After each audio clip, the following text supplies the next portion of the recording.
Good morning. Welcome to Living Better with Chronic Illness with Dr. Larry Berkelhammer. Good morning, Doctor. Good morning, Phil. Thanks for having me. Thank you for coming.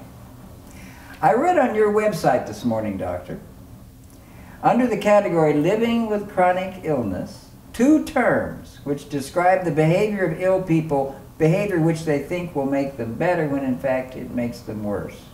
Those two terms are cognitive fusion and experiential avoidance. Yeah. What do those terms mean? So cognitive fusion is a state of mind that we all go into all the time. It's a state, it could be described as a trance state or hypnosis.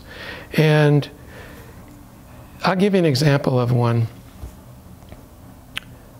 Let's say I have a headache and I have the thought, oh, I wonder if it's a brain tumor. I'm going to die of a brain tumor.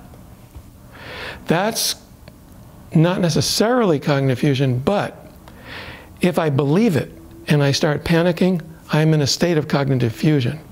Whereas if I can see, oh, look at that silly thought I'm having.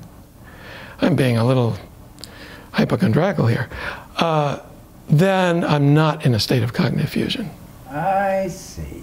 It's like if I'm feeling dumpy and I say, I'm depressed. Right. I have just labeled myself with something that may not necessarily be true. That's right. I'm feeling dumpy, yes, but I'm And not that's depressed. also cognitive fusion.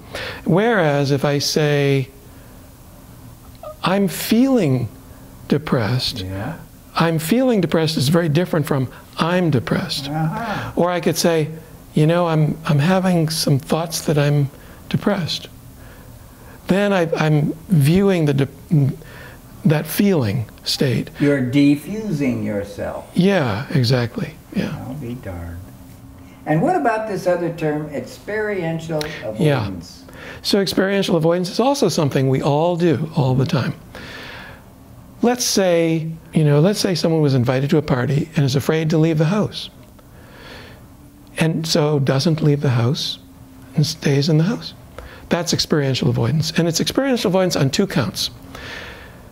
Staying in the house is an attempt to experientially avoid the feelings, the feelings of maybe terror, whatever feelings come up when going out of the house.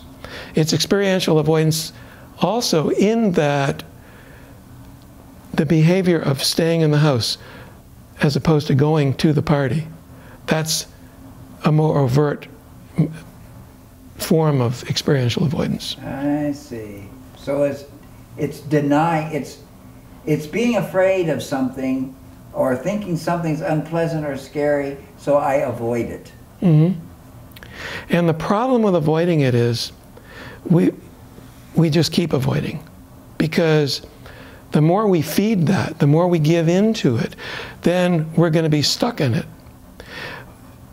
And the reality is, when we force ourselves to go, no one else can force us, but if we force ourselves to go out, to take a risk, to act on our values, I value being with people.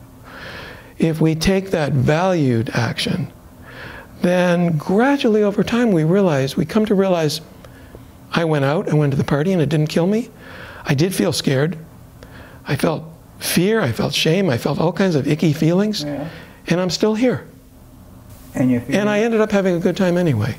And you're feeling better as a result of that Much bravery. better for having been with people, which is something I value, and better for taking care of myself, better for acting on my values, just feel better all around. And I have the confidence to know that I survived, so I can do it again. I can go out of the house next time. Thank you, sir. It's been a lovely chat with you. Thank you. You're welcome.